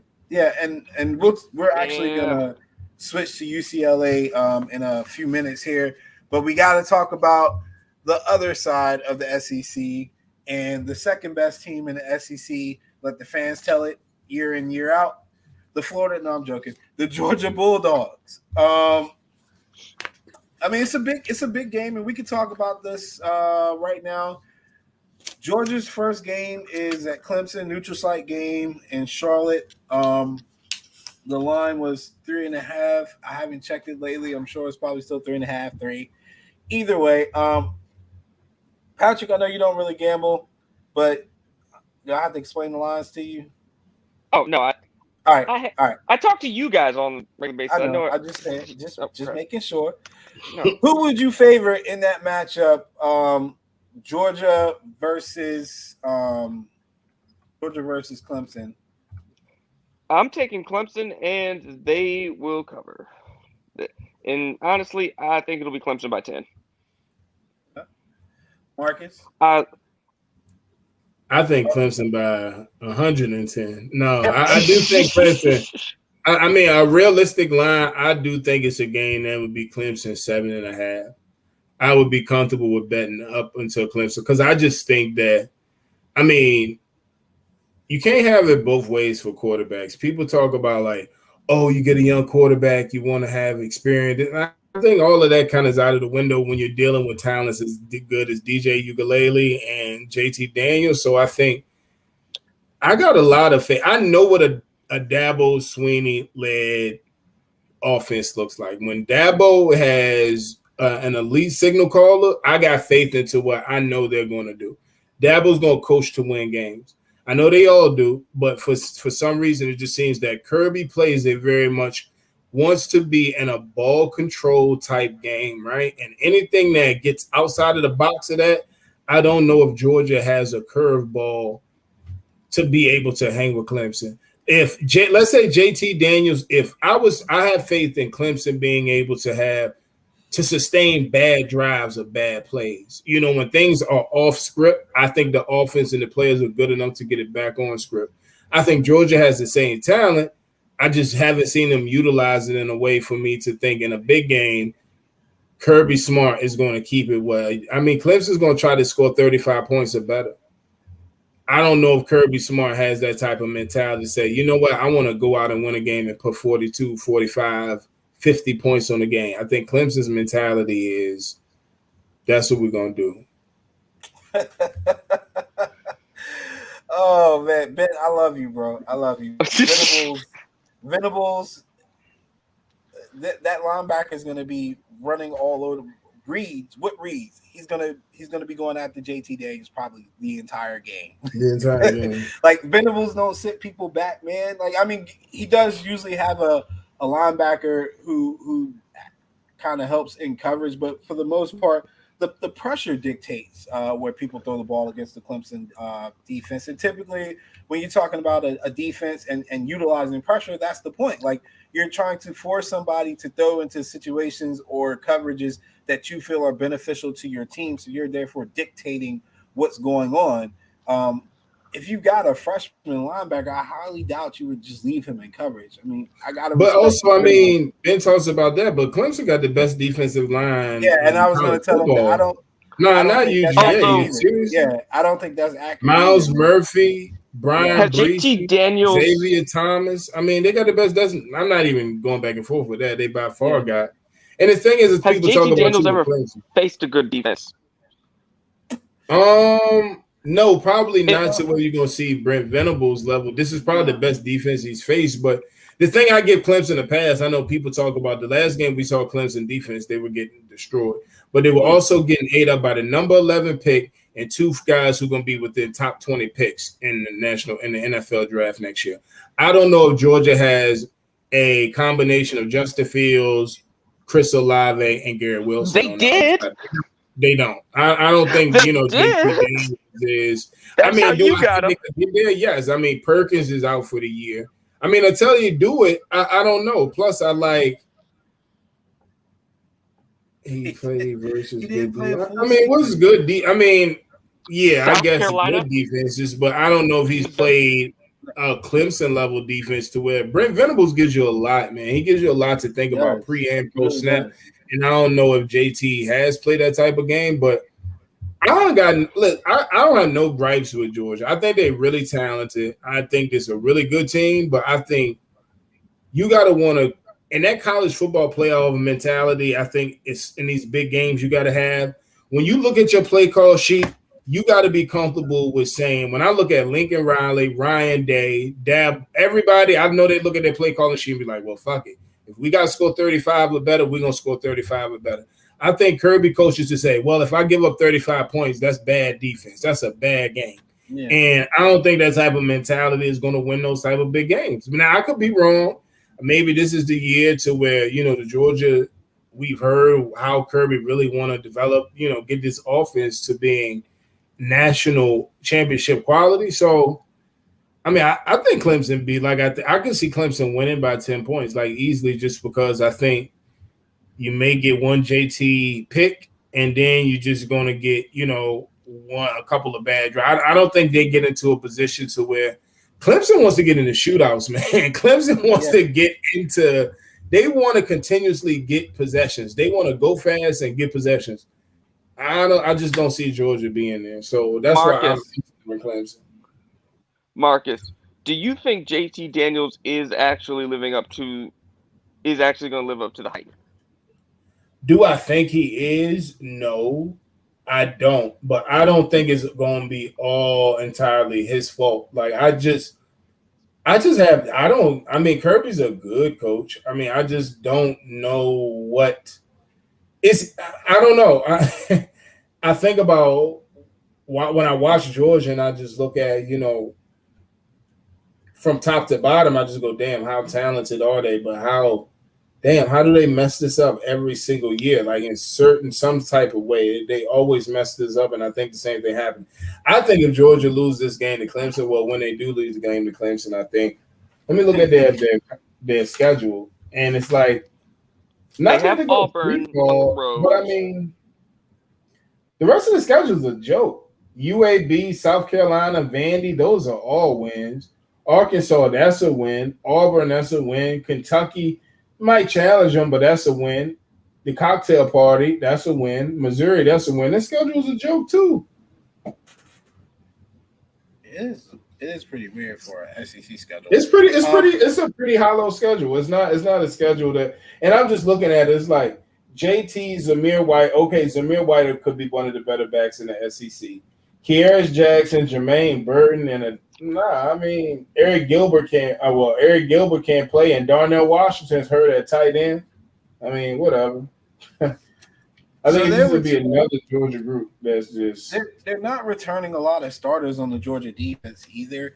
But ultimately, I mean, to what you were saying, Marcus, Kirby does have this thing about him where he kind of plays not to lose or coaches not to lose. In my recent memories of Georgia, they typically are at their best when they're out front. And they're typically not at their best when teams can speed them up on offense and on defense. And then not only speed them up, but when teams finish drives. Georgia, for what it's worth, isn't necessarily a top team at finishing drives with like touchdowns that I remember in recent memory. And I could be wrong. Nope. Finishing drives, they ranked 64th last year. It probably was worse under Jake Fromm. A lot of goals in there. And I think teams that those teams that typically like Dabo puts the ball in the end zone, that's going to cause them problems because you can't beat 7 with 3. Like it's just not going to work. Yep. If Georgia gets behind and they can't establish the run in the second half, I think they'll lose. 3.5 is kind of one of those like numbers where you have to ask yourself, how confident are you in this Georgia team? Because this is a neutral site game, and it's borderline a home game it's more of a home game for Clemson than it is for Georgia, and you're giving away 3.5 points, where like standard it would be 3 points if they were at home. Like just a general home game would automatically add 3 points to whatever the total is as far as the spread. I look at this line, they're essentially saying that Georgia and Clemson are evenly matched, and that's just not true. I think DJ had enough experience that you can be confident in him to show up this game. I think Dabo in this offense will hit the ground running a lot quicker than people anticipate. And I disagree with Ben's assessment that Georgia's offensive line and defensive line are better than Clemson. No. I definitely know that Clemson's defensive line is no slouch at all coming into this season, and they will be ready. So this isn't my I'm laying it, but I'm laying it on Clemson. And if I'm wrong, I'm wrong, but I don't think I am. And I actually was leaning to Georgia earlier in the year. Like I think like last month we were talking about it. I was kind of leaning Georgia, but the more I got to thinking about it, the more I like Venable's just overall havoc scheme. Like just the pressure he sends. It reminds me of a lot of the Eagles' old defensive coordinator back when he had Brian Dawkins. I can't believe I'm forgetting his name, but it's like I used to call it the kitchen sink mentality, where they literally it looks like everybody's coming, but obviously not. But there's just so much pressure coming from so many different directions that honestly, as a quarterback, you literally have to stand there and take the heat. Jim Johnson, there you go. Thank you, Ben.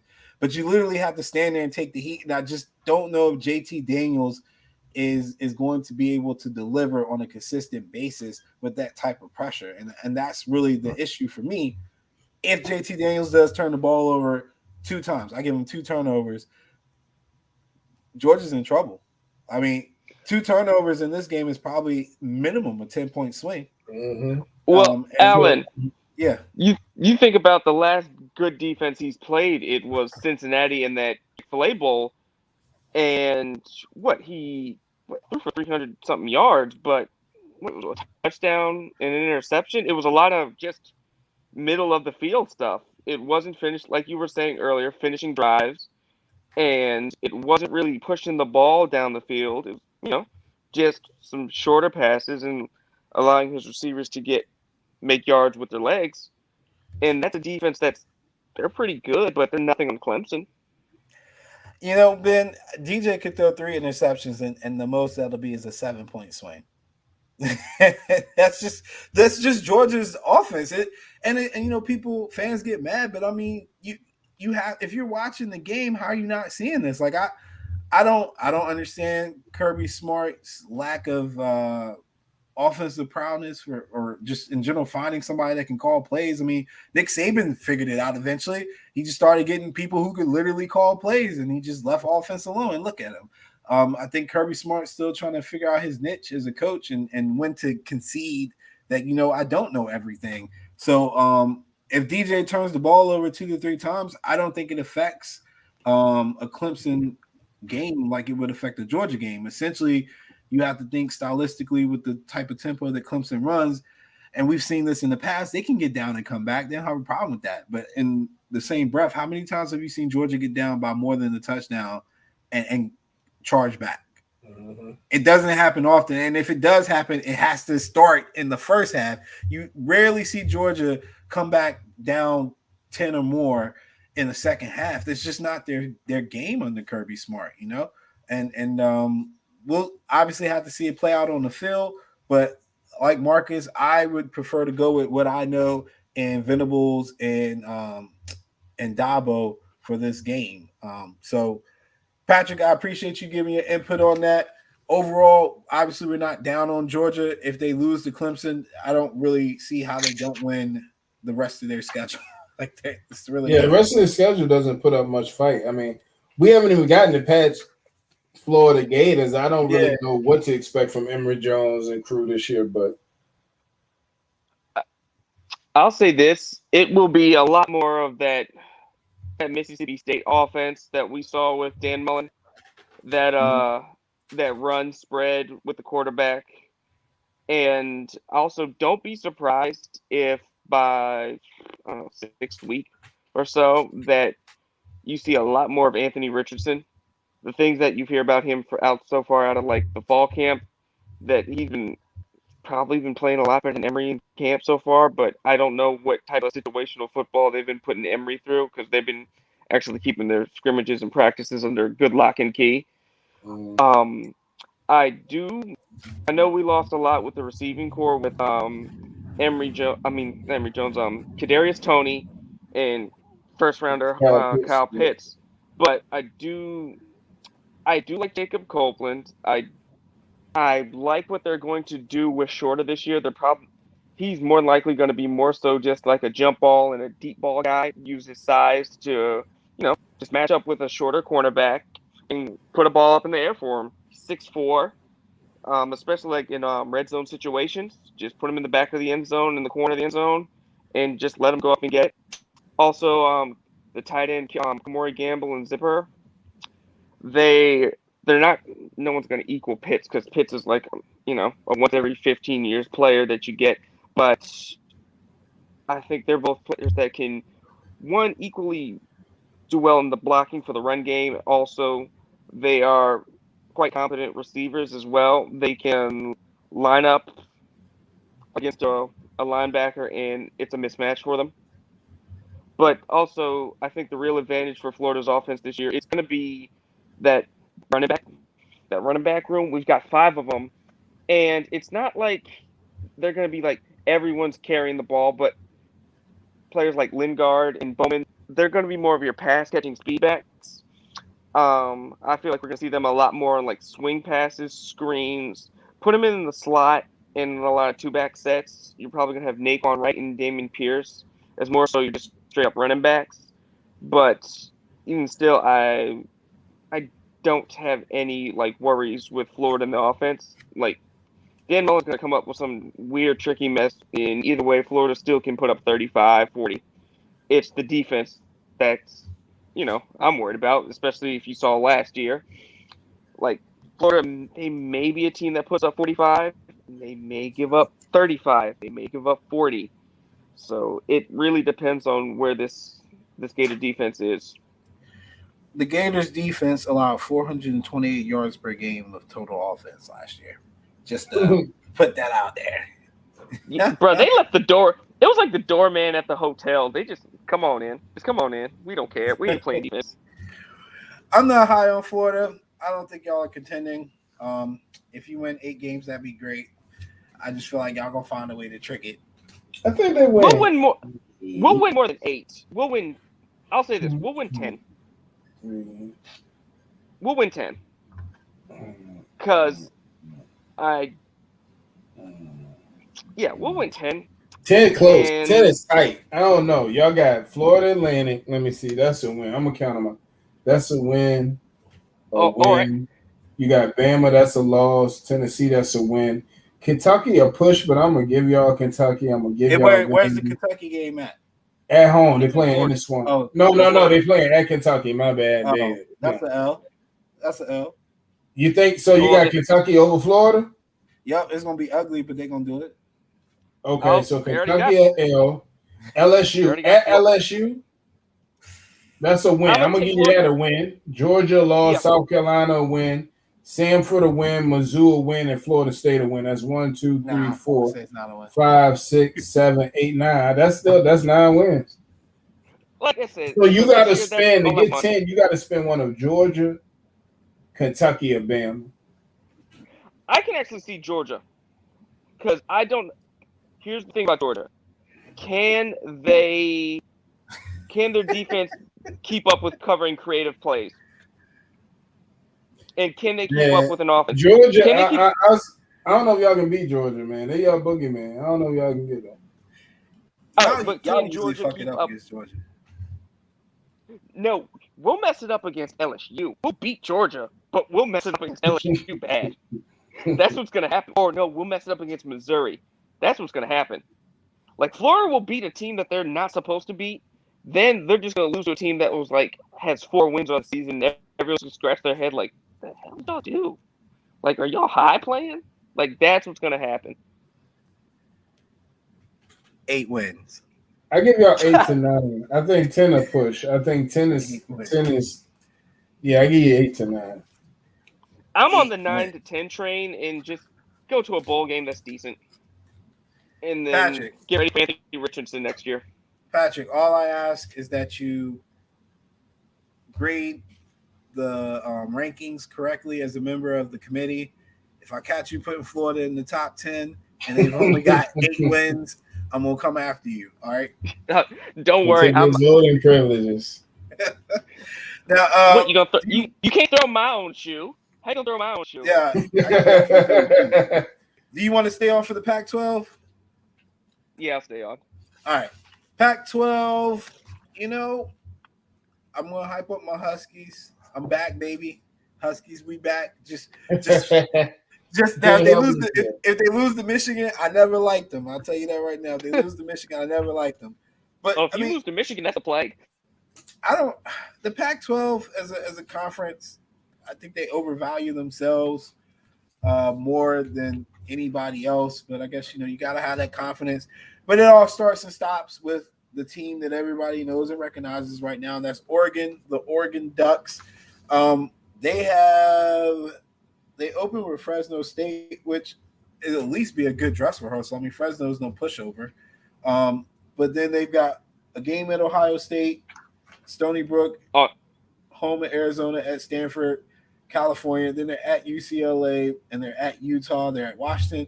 These are the games that concern me. the at games for them. I was about to say they got quite a few tough road at Utah, at Washington, at Ohio State. Yeah, and those are the games that Cristobal seems to be tricking. Last year, I want to say of all the teams that you kind of made a COVID excuse for, it just seemed like Oregon just was kind of they just never could get it going last year. A lot of inexplicable losses, and they had a talented team last year. What should we expect from this Oregon Duck team? I mean, most people got them predicted 10 wins, but I don't see them winning a lot of these road games. That stretch, the 3-game stretch with UCLA, Washington, and Utah, I can see them going 2-1 for that. Mm-hmm. And I also think the UCLA one might be a lot more tougher than people give it credit for, especially if Chip Kelly and and UCLA can get it going with what's that quarterback with the 3 names? Dorian Thompson-Robinson. Yeah. Yes. I actually do like him. I do like him, and if they can get it going and get some rhythm by early October, I don't think Oregon was that, but it will be close. So Ben's saying Washington and Cal. Ben, are you talking about just in the North Division or in general? Because I don't have Cal as a top 2 team in general. But I do see a lot of people are kind of saying don't sleep on the Golden Bears. I'm not buying it, but I'm not a full-out expert either. Marcus, what should we make out of this Oregon team this year? So I don't know what to expect from Oregon right now from an offensive standpoint because I think they got settled on the quarterback, right? Like Anthony Brown he's okay. I mean, he was a solid quarterback at Boston College, but I think Ty Thompson is the true freshman who's top 100 player who's I would just give him the keys right now, but I mean, I think they opened the season 1-1, Fresno State and Ohio State. At that point, I mean, Stony Brook, Arizona, and Stanford, I think, are 3 winnable games. They beat UCLA, they beat Colorado, and then at Washington. So, I mean, I think this is going to be one of Cristobal's most talented teams, but I don't think the talent was going to translate into wins because I just think that they got a tough 3-game stretch. You lose to Ohio State.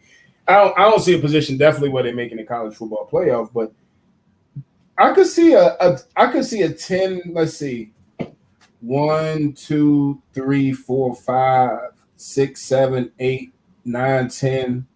I could see a 10-1. I could see a year also to where I think they got a high ceiling and a high floor. Like I think their floor is 9 wins, but I think their ceiling is 11 to 10 wins. So, I mean, I think the best team in the Pac-12 is really going to be between Washington and USC.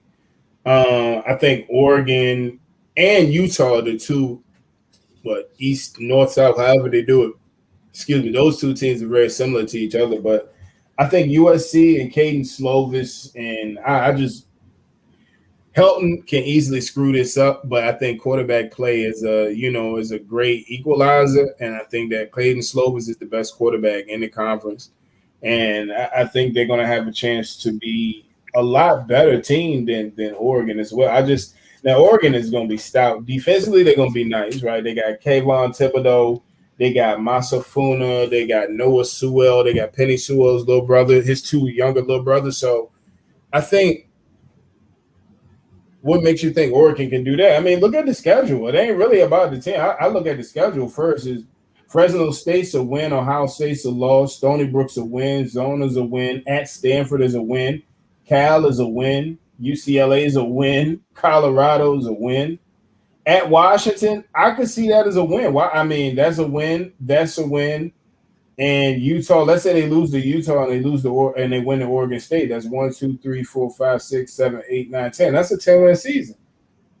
I don't think there's anybody in the Pac-12 that is just head and shoulders better than one another. Like when I see a game at Washington and Oregon, I think to me that right now on paper, Oregon would probably be like a 4.5 point favorite right now. I think if it was played today, and I think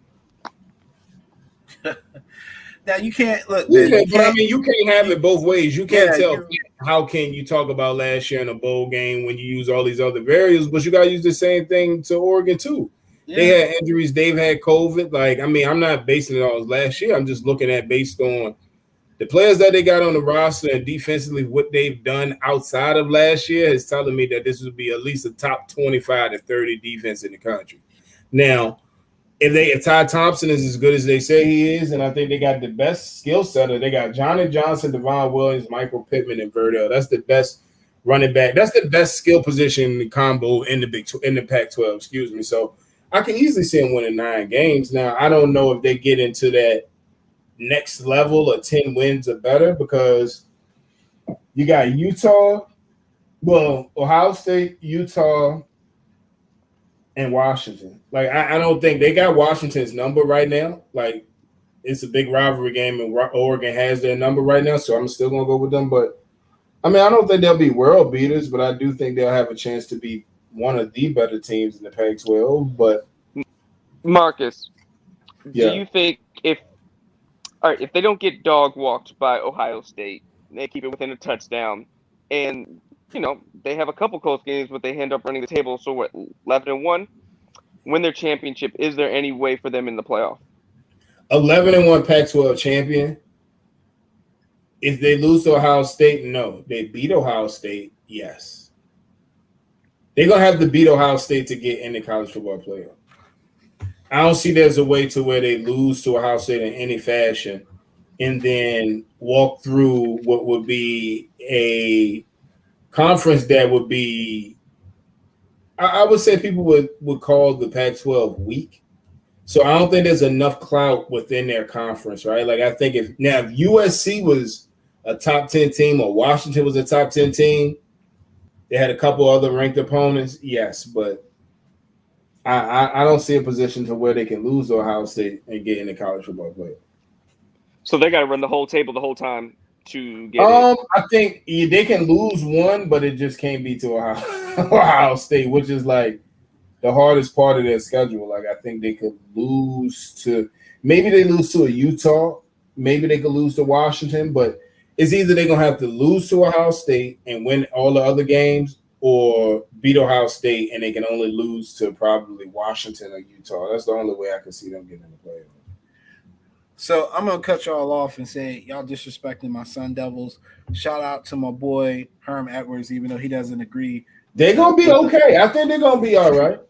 He doesn't agree with the mascot, the whole devil thing. But I think they're a team that people need to give a little bit of respect to. I think the coaching staff has done a great job in transitioning to the college game. I thought it would take a little longer than what it has taken. Yep. They've got some talent on both sides of the ball. And the real thing that stands out to me is that their defense just comes ready to play. And the offense was actually pretty explosive, which I don't think a lot of people anticipated. And they are returning their quarterback, their running back, their tight end, and pretty much their entire offensive line. So I think there's a chance to be to be more optimistic.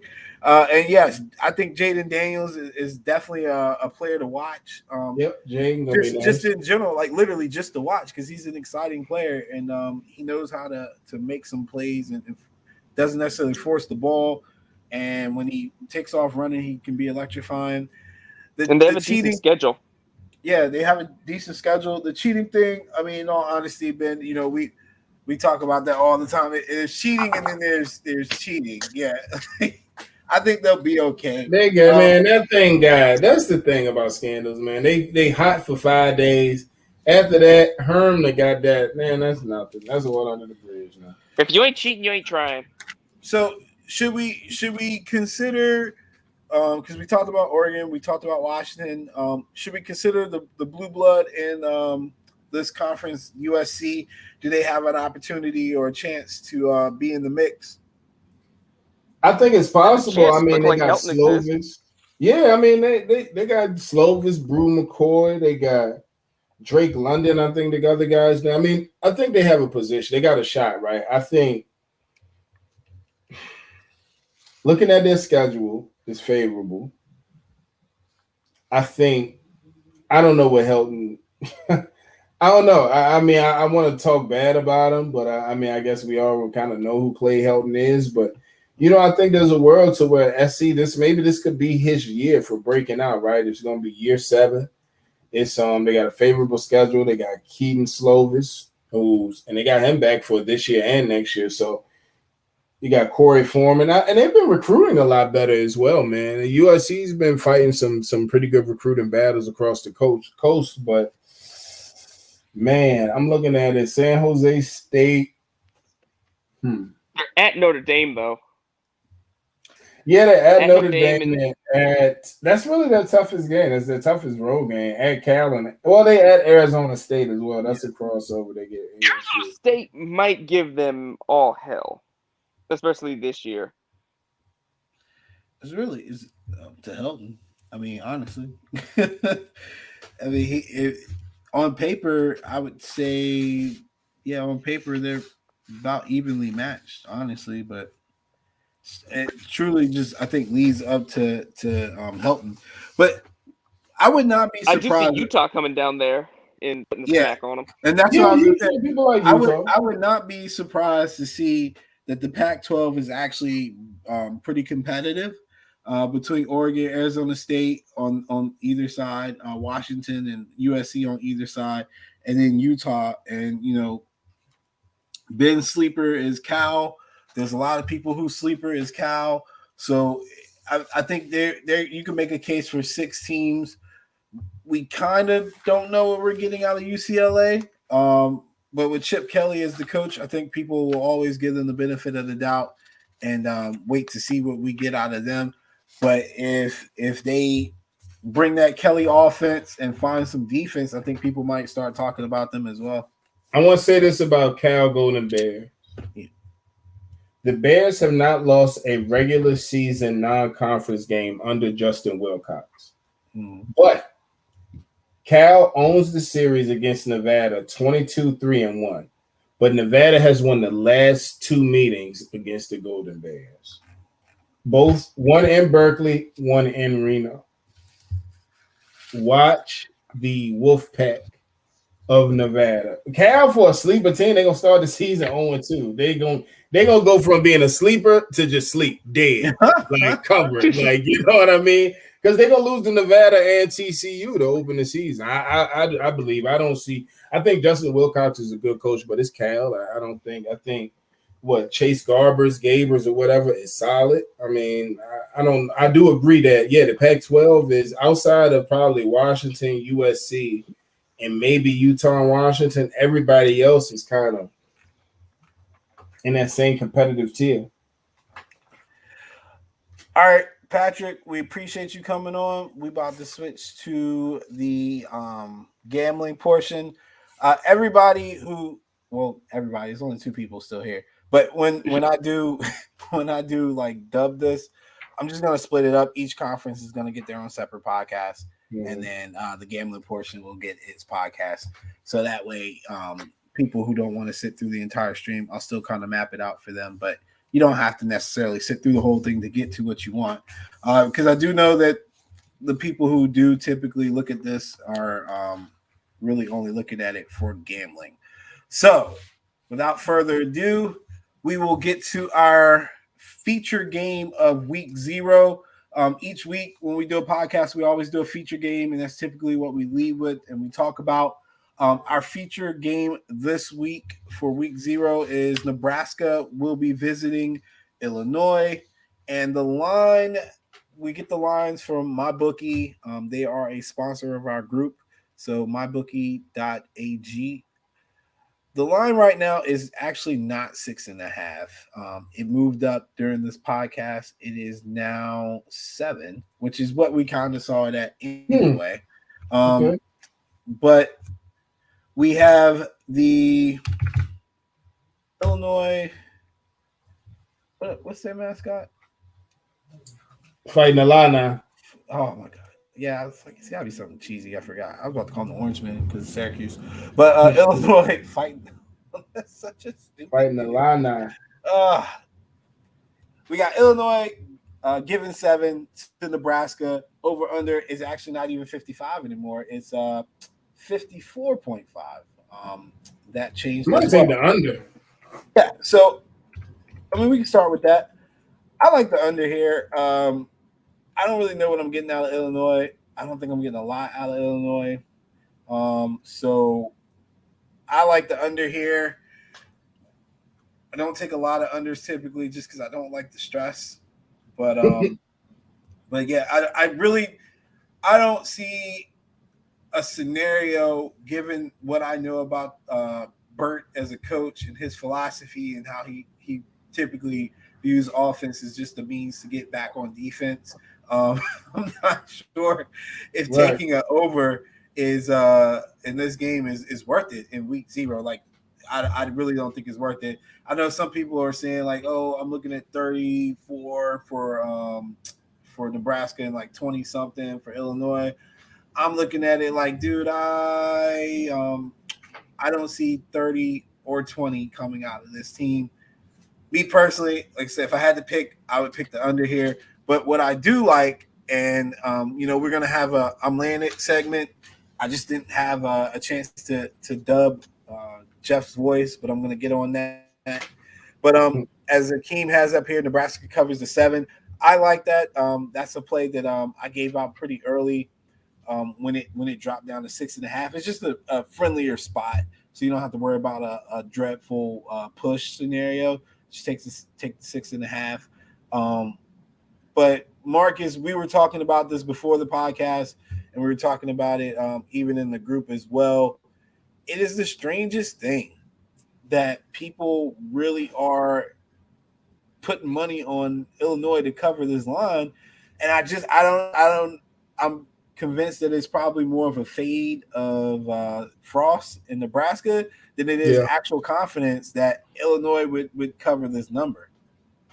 I agree. I mean, just considering how long Brett Bielema has been out of college football, I don't really know what to really expect. He's been kind of keeping it, excuse me, under tight wraps too, of really what his offenses are going to look like. So, I mean, I think just from going in and having Adrian Martinez and Scott Frost and this kind of being the year that, Nebraska maybe gets things somewhat on the right track, I'm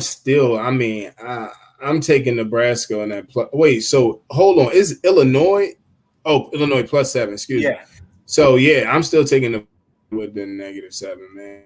I think that's about fair. I think they should probably be a 13 to 14 point, maybe even more than that over a team like Illinois. I mean, yeah, it's just Illinois. Brandon Peters is good. I mean, former Michigan transfer, but I mean, nothing else on that roster is desirable. They don't play a desirable style of football for me to try to reach that over and to say 55. And even for a team who wants to be as explosive in Nebraska, they don't. Like, yeah, I don't get like they want to be explosive, but they can't explode. So it's like I'm not touching it. I'm not touching that yeah, over on that. So I touched the under in Nebraska under 7. I think those are the safest plays. yeah. And there's some a significant injury to the Illinois receiving core as well, which also again makes me a little skeptical Yeah. of jumping on and over in this situation. Then we've got the barn burner here. We've got UConn visiting Fresno State, and I'm telling you, this line is something crazy, and that's purely sarcasm. Fresno State is favored by 27 and a half. I've seen somebody say that they could make it 100 and it still wouldn't be enough. It wouldn't be enough. I was about to say for UConn, Yeah, they should cover that. the over under is 63. Listen, man, UConn hasn't played football in like a year and a half. I don't even think they want to count last year. And that's being generous because when they did have a product on the field, it wasn't good at all. It was Good. awful, man. Awful. Did Maurice Claiborne go there? Isn't Claiborne Maurice from there? Claiborne. Or is his name Maurice Claiborne? Didn't y'all get no, it was Johnson. The Cowboys, didn't they get a cornerback or something from UConn at one point? I'm gonna have to look it up, man. I'm gonna have to look. I swear they got a cornerback from UConn. Only person from Byron, no, UConn I there you know go, is Byron Jones. I said, man, Byron Jones. I Yeah, gave yeah, him yeah, yeah, I gave yeah, him yeah, yeah. 100 different names. I apologize. I'm I old. forgot he went to UConn. I was thinking, I was like, wait, Yeah. but he not there no more though. He Yeah, in Miami. obviously, yeah. But I was just gonna say that's the last and only time I've ever heard UConn football ever mentioned was when they drafted him. Orlovsky, Yeah, the I only was two just people I know. I was just confused. Like, where did he come from? But yeah, y'all please bear with me, man. I got dad brain now. So yeah, Byron Jones is like pretty much the last time that UConn's ever contributed anything significant to the game of football. So and they're traveling to Fresno State. One thing to keep in mind when we're talking about Fresno State, Wyoming, I think Boise kind of has it too, but really Wyoming and Fresno State, the altitude at the places that they host their games at really affects traveling teams. Wyoming caught a real beatdown on Hawaii last year for just that significant reason. Like it's an adjustment. And you have to take that in consideration. BYU kind of has that advantage too when people travel to them.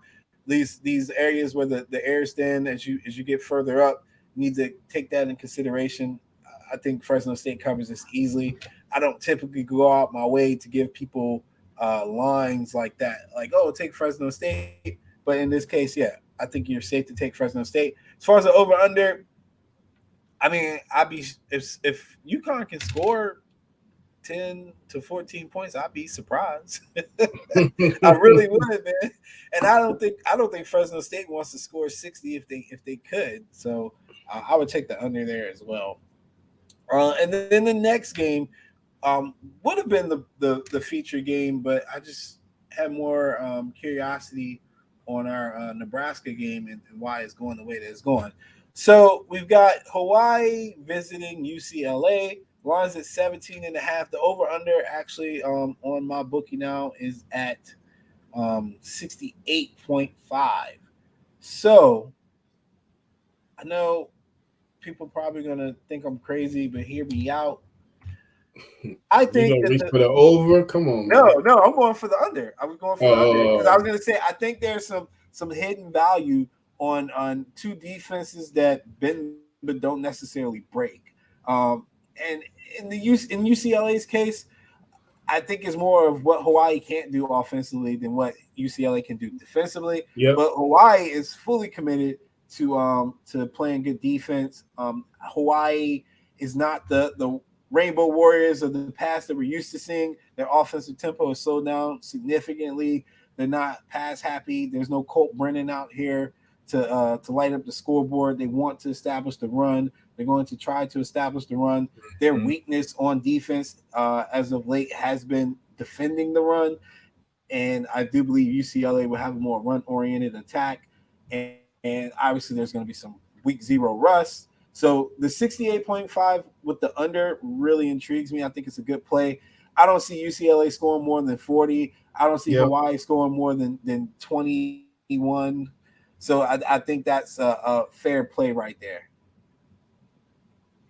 I agree. I mean, yeah, the former Hawaii, I used to love Hawaii, but now they've gone to a more ground control. Just it's a boring Hawaii team, and I agree. I think it's probably the best UCLA team Chip Kelly has had in his 4 years there.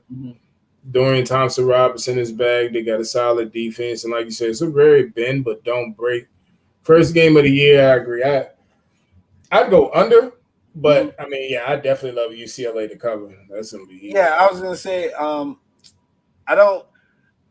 not in love with the 17 and a half, but I feel like it's one of those things where it's like I trust UCLA to keep the distance between them more than I trust Hawaii to close the gap if they need to. Because again, they're a run-oriented offense. If they get down, they have to pass. It's just not what they do right now, and I feel like that's going to lead to some turnovers because UCLA will definitely pounce. And then the last game of the slate, the 9:30 game, a game that I was on pretty early for the over under. UTEP is visiting New Mexico State, and it's funny because I think I had said in the group that there was I might have said it during the group of five podcast, but I was like, if there was a a team that was worse than Rice or whatever. It was New Mexico State. But there's some optimism from the New Mexico State camp that they can cover this 10. Um, I personally got this line with the over under at 56, and I took the over. I feel like this is one of those games that, just stylistically speaking, you're gonna get at least mid 60s, man. I just don't see a lot of stops happening between them. I think the tempo of New Mexico State and UTEP, as far as their offenses go, is just the right amount that we can get some consistent scoring action through all four quarters, and we get over here. I want to lean with UTEP to cover the 10 because I'm not a fan of New Mexico State, but there are some people who believe that 10 is a little too high. I'm not sold on that just yet. I think on paper UTEP is the better team, and if I like That's it to go, saying a lot. That's a yeah, I mouthful. know, yeah, I know. And if I like, but it might, and you know, people will hear me say this a lot. My philosophy, I don't. They opted out, but they still played. I think they played a couple Yeah, of they played like 3 games. yeah, in this, I think they played a couple games early on, and I think UTEP played some spring games. Either way, neither team looked good last year, going by last year's data. And I'm not putting a whole lot of stock into last year's data in judging some of these early games, but just going by what I think the roster could potentially do. If I like a team like UTEP to win the game and cover the number, then for them to cover the 10, I think this game has to go over. If I like New Mexico State to cover, I think for them to cover the 10, the game kind of has to go under. So it's like sometimes when I'm making picks, I kind of swing either way on the over under based on who I think will potentially cover. And I like UTEP to cover the number here. And so therefore I'm taking the over, which, like I said, I got it at 56. Clearly other people were trying to take the over too, because that line is now up 3 points. And it's probably the weakest game as far as like fan power and I guess fan appeal. I mean, Fresno State and UConn is awful too, but that line hasn't really moved. So this line has been getting some action on multiple markets, and it's been primarily targeting the over when it was at 56. I seen it go up as high as 59.5, and now it's back down to 59. So that kind of tells me that that sharps and the average gamblers are looking for a number under 60, and primarily to go over. So if you want to get on it now, that's fine. If you kind of want to watch the line, there's plenty of apps like Action Network that'll allow you to kind of follow the line movement. If you can catch it at a number lower than 59 to go over, I think that'll be the play. I don't foresee this going back down to as low as 56. So I think if you got in early like me at 56, you're still good as long as this line stays between 58 and 60. I think, man, to say UTEP is better than anyone is really, really saying a lot because UTEP has been that bad. But yeah, I was reading on New Mexico State, and I think they will be a little better. I do think they'll be a little better than last year. They did opt out. mm-hmm. But yeah, for me, even 59 is too rich for my blood, man. I'm definitely going to always take the under on that. I just don't know what offensive products I'm getting in UTEP and New Mexico State to really trust either one of them to essentially put up 30 points or better. I don't know about that. Yeah, and these early games, usually what I tell people is that you want to take it slow. So Yep. I would say really consider doing like half of what you normally do as far as like your bets. Like don't come out here and lay $2,000 on the over under on a week 0 game, man. Like that's just Right. like you're just asking for some trouble. Now after we get past week 1, then if you're good on that, then are you confident in your data and your matchups based on what you saw in week 1? You can compare 2 teams and things like that. Then go for it. But I would definitely, like I said, take your time. There is plenty plenty of time to make money in college football. We haven't even gotten even close to action, Right. and then the Sun Belt and things like that. That's like, honestly, you can make a little bit of money in August. You can continue to bankroll in September, but October, November, December is probably when you really want to hit it heavy. Last year during the COVID year, I took my time all the way to bowl season, and then Marcus will tell you, bowl season, I was out there like it was March Madness, man. I was putting money on everything, and I had a decent bowl season. So it's all about collecting data leading up to that significant time of the year. And for college sports, it stands out. Significant times are March Madness and bowl season. In pro sports, it's a little different because they don't have a significant time where you can kind of max out. You just kind of have to take it game by game and find your situations. But college, you can truly bankroll by basically snowballing from week 0 all the way through to bowl season, and then laying some larger amounts during bowl season. So we went through all 4 games. Again, we like Nebraska to cover. We like the under on that game. We like UConn to not cover. Sorry. So we like Fresno State to cover, and we like the under on that game. And then UTEP, we split on the over-under. Marcus likes the under. I like the over. And then as far as the spread, I mean, we're siding with UTEP, but again, they're 2 bad teams. And I will say this too. A wise man once told me, don't bet on trash teams. I kind of follow that from time to time.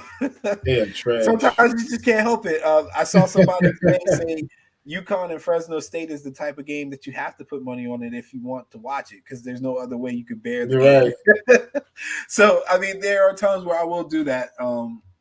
Just throw something on a game, especially the night games, just to keep me up, keep me interested, keep me looking. Yep. So the real key game, again, our feature game was Nebraska at Illinois. That's probably the game you want to really hit.